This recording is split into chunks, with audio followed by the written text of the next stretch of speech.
Welcome to R K Telugu TV. ఆ రోజు తీవ్రంగా వ్యతిరేకించడం జరిగింది. మరి అదే పద్ధతిలో కూడా ఇప్పుడు అధికారంలో ఉన్నటువంటి ప్రభుత్వం కూడా అప్పుడు అధికారంలో ఉన్నటువంటి ప్రభుత్వాన్ని వ్యతిరేకించడం జరిగింది. ఏ రకంగా ఒక సెంటు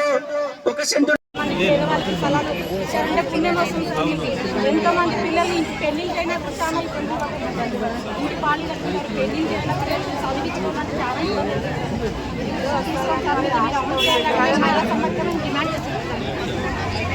ఇవ్వడం జరిగింది. అర్జీలు పెట్టుకోండి అని చెప్పారు. గోనియన్ల తహసీల్దార్ అర్జీలు పెట్టుకోండి అని చెప్పి పేపర్ స్టేట్మెంట్ ఇవ్వడం జరిగింది. తమరు ఇవ్వలేనందువల్ల చాలా మంది డైలాంలో ఉన్నారు. అలా ఆఖరికి కలెక్టర్ కూడా ప్రకటన చేశారు నేను శనివారం రోజున. కానీ ఇప్పటి వరకు మీకు చేయలేరు. మీరు చేయలేనందువల్ల చాలా మంది డైలాంలో ఉన్నారు. మాకు తహసీల్దార్ ఇవ్వలేరు కాబట్టి ప్రకటన చేయలేదు కాబట్టి మేము పెట్టుకోలేకపోతున్నాం.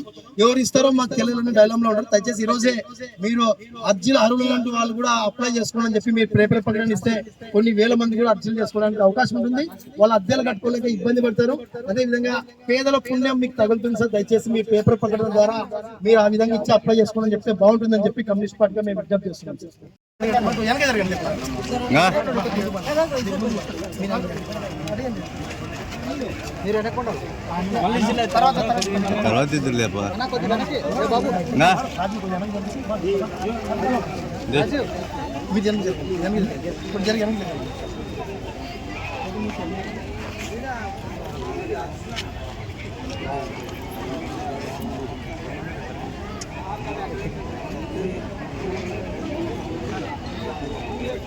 ఈ ఎమ్మెల్యే మండల తహసీల్దార్ మాత్రం స్పెషల్ అధికారిగా ఉన్నారు.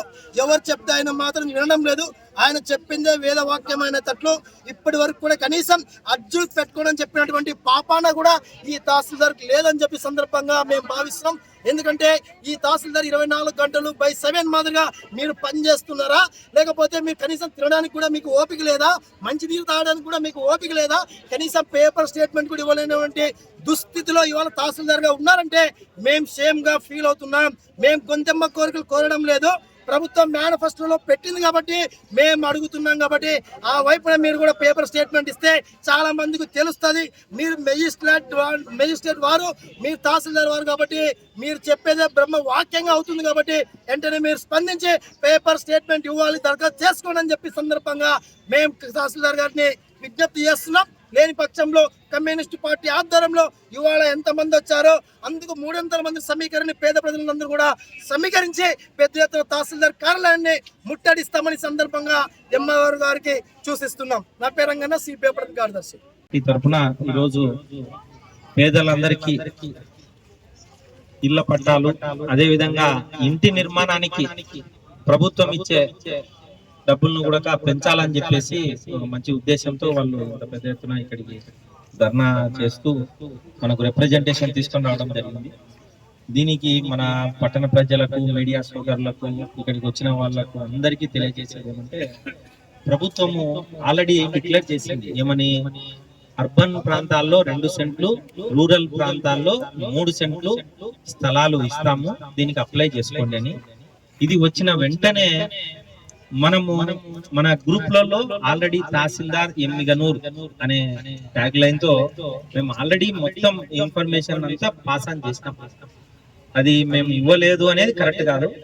దీంతో పాటు ప్రతి గ్రామ స్థాయిలో కూడా కన్సర్న్ విఆర్ఓకి చెప్పి సచివాలయంలో అన్ని చోట్ల తెలియజేయండి అని చెప్పినాము. అది కూడా గ్రామాల్లో అందరికి తెలుసు. ఇంకొక ముఖ్యమైన విషయం ఏమంటే, మనకు గతంలో రెవెన్యూ సదస్సుల్లో, అదే విధంగా రీసర్వే గ్రామ సభలలో మనకు పెద్ద ఎత్తున అర్జీలు వచ్చినాయి. ఆల్రెడీ 174 దగ్గర మన కడిమెట్లలో వచ్చినాయి. అదే విధంగా 35 మనకు గుడెకల్లో వచ్చినాయి. ఇంకా ప్రతి ఊర్లో కూడా 30, 20, 10 ఇంటి పట్టాలకు ఆల్రెడీ ఇది వరకు ఇచ్చినారు మనకు అర్జీలు. ఆ ఇచ్చిన వాటిని పర్సనల్ గా ఒక్కొక్కరికి ఫోన్ చేపించి రైతు సోదరులకు మీరు అప్లై చేసుకోండి ఆన్లైన్ అని ప్రతి ఒక్కరికి ఆఫీస్ నుంచి మరి ఫోన్ చేపించాం. చాలా శ్రద్ధగా చేస్తున్నాం, దాంట్లో ఎలాంటి సందేహం లేదు. సరే, ఏదైనా కానీ కమ్యూనికేషన్ అనేది పూర్తి స్థాయిలో అందవచ్చు. ఇప్పటికైనా మీ అందరి ముఖంగా మనం తెలియజేసేది ఏమంటే, ఇప్పుడు మనకు అర్బన్ అంటే పట్టణ ప్రాంతాల్లో 2 సెంట్లకు, గ్రామీణ ప్రాంతాల్లో 3 సెంట్లకు మనకు స్థలాలు లేని వాళ్ళు అర్జీలు పెట్టుకోండి.